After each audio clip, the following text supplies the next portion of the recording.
next we have the groom's father, Andrew.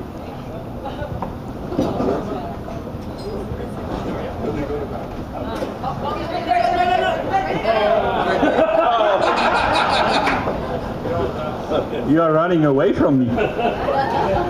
Okay, I will give you two stories, so it will be a bit longer. So if you start falling asleep, let me know. Okay. Arthur, I think, was about 10 years old. We are in Thunder Bay with my parents. It was either Easter or Christmas, and there were a few guests. And something I have to tell you about my parents: they were simple working people, but they were very strict on forms and so on, and they always wanted to look and be perfect. So we are sitting at the table, we have a conversation, and at one point I think the conversation will turn to Arthur, and the question was like, what are you, Arthur, and so on. And this will be, by the way, it will be half Polish, half English joke, but I will try to translate that. So Arthur looks at me and says, Pierdolony. Well, let me explain first to you, and then I will do the translation. Have you ever met someone confused by the words which sound very similar in the language? So, for example, I would like more wood in the fireplace. Okay, so Arthur answers, and there is a dead silence around the table. What he said translates almost directly into the F word with ing. So I see my father, he is getting red-faced, and he, I think, in a moment will throw the towel into me. So I go into damage control. Arthur, who told you that? And he points at me. You did. Arthur, when did I tell you that? Yesterday. Arthur, do you know what that means? Oh, you know, this is that firstborn son in the family. It's pierworodny. Very similar in sound. Okay? How he mixed up those two words, I don't know. He will probably have to come up with the plausible explanation. Yeah, right. I never used this word. Okay? Don't point at me.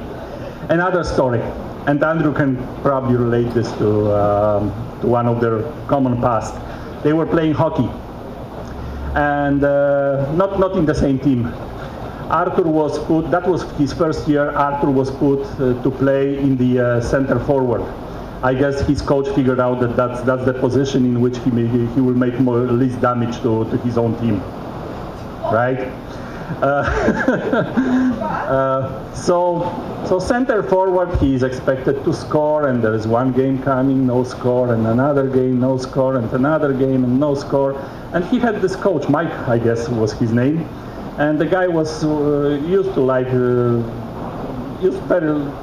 lots of this coach-like language, this locker room language. And at one point, I remember this conversation. Coach asks, like, Arthur, what the hell prevents you from scoring from the obvious positions, from the obvious situations? And Arthur comes up with probably the kind of best explanation I've ever heard. Coach, my stick is not balanced.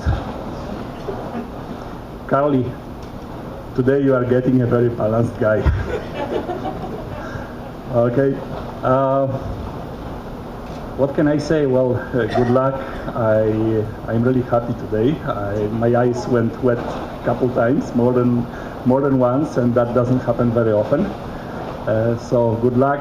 Have a long and prosperous life. And Karley, he is now your problem. Thanks.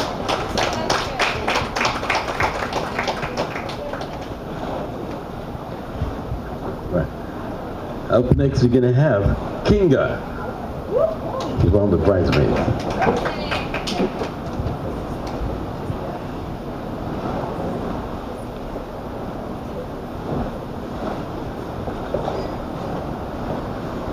Okay, so in true military fashion, I came with a speech written down because I come prepared. Simple. Dearest brother, Honestly, who would have thought that this day would come? You're the guy who bought himself a big screen TV for his 8x8 little room, bought himself a TV tray so that he would spend every moment in front of that TV. And look at you now. And I lost myself, oh boy. Military, right? Oh, yeah, well, you know, we make mistakes sometimes. Let's see. Well, I'm happy that through moving out of your little 8x8 cell to move in with Andrew, through frustration, anger, and everything, you were patient enough to wait for Karley to come along. So, congratulations to you, brother. Now, Karley, or sister. That's gonna get old eventually, but not now. Welcome to the family. Welcome to the craziness, as I'm sure some of you have already witnessed. I am beyond truthfully so pleased that we get to expand our very, very small family, and we almost actually doubled it today. I'm absolutely beyond lucky to have the pleasure of having you and Vaughn join our family and just have a lifetime of memories to come together. So, congratulations. Good work, Arthur.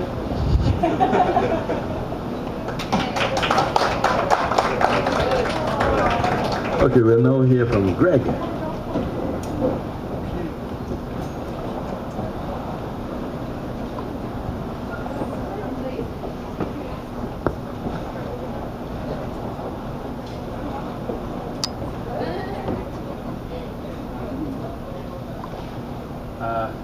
Karley and Arthur, what can I say, Karley? You look so beautiful today, and Arthur, I've never seen you look so good. It's gotta be a ball, right? That's not saying much, but I want to say, first of all, thank you for inviting me. I'm so honored to be here and as one of your groomsmen to witness this amazing event and wedding. It was truly beautiful. And I also want to wish you on behalf of Stacy and myself, I want to wish both of you a long, healthy marriage filled with happiness and joy. So, all the best. Okay, well done. Up next, we're going to have Janet, the maid of honor, to do her toast.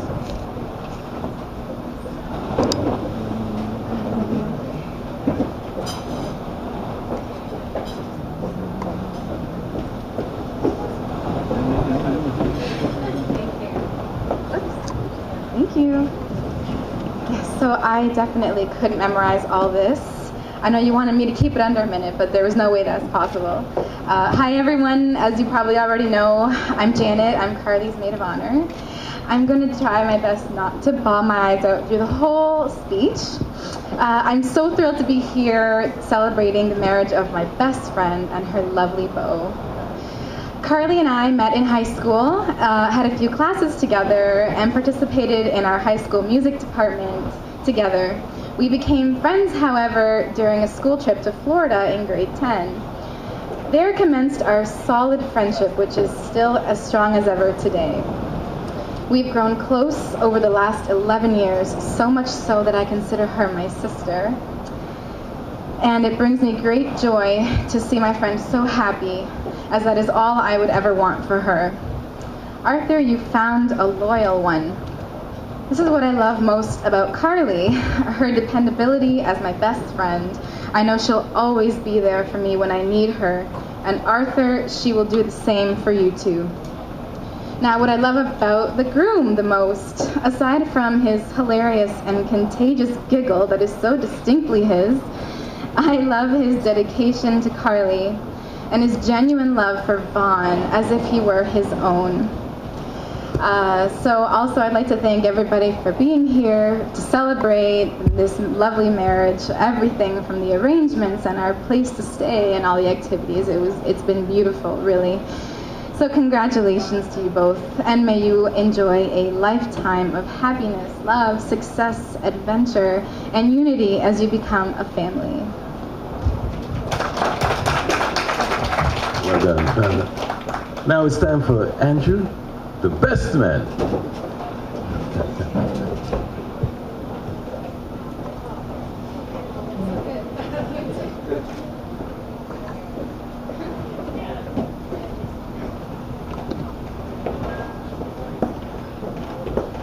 Good evening, ladies and gentlemen. My name is Andrew, and I'm here today to welcome you all to this very special day. When Arthur asked me to be his best man, part of me was honored, part of me was terrified, but mostly I was laughing inwardly that he's finally admitting that we've all known along that I am, in fact, the better man.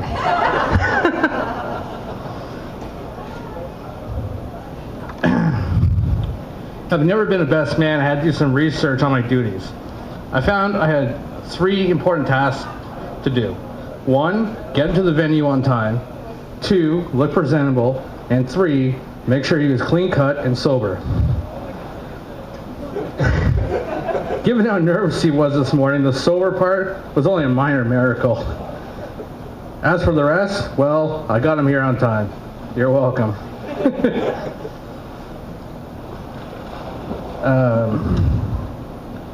Yeah, some of you may have been surprised how calm Arthur was today. He seemed to avoid the wedding jitters for sure, insisting that he was fine. But I have a question for everyone here. Where was he between 9:30 a.m. this morning till 2 o'clock? Because I could not find him anywhere.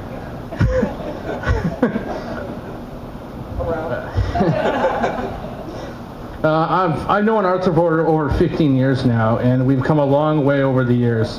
From moving from Ottawa to Toronto together in 2008 for new adventures, to both getting married this year, to our beautiful wives.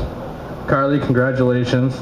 Looking beautiful today, as Grace said earlier. Taking my moment to praise you.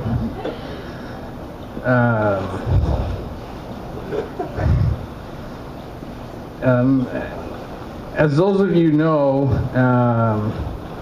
he hasn't changed much over the years, except for his hairline, of course. But not him personally. He's still a great guy. Over the years, he's proven to be a best friend, and from going to our first pubs together to numerous sporting events throughout North America, having great times. When Arthur met Karley, I knew that there was something special happening. They've been together for a couple of years now, and you can see that she brings out the good side of him, which takes a lot of effort. In fact, I'd say she's made him a better man today. Karley, I'd like to thank you on behalf of humanity for that.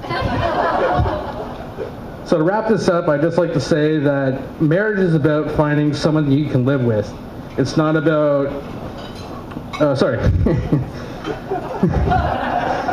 marriage is not about finding someone you can live with. It's about finding you that someone that you can't live without.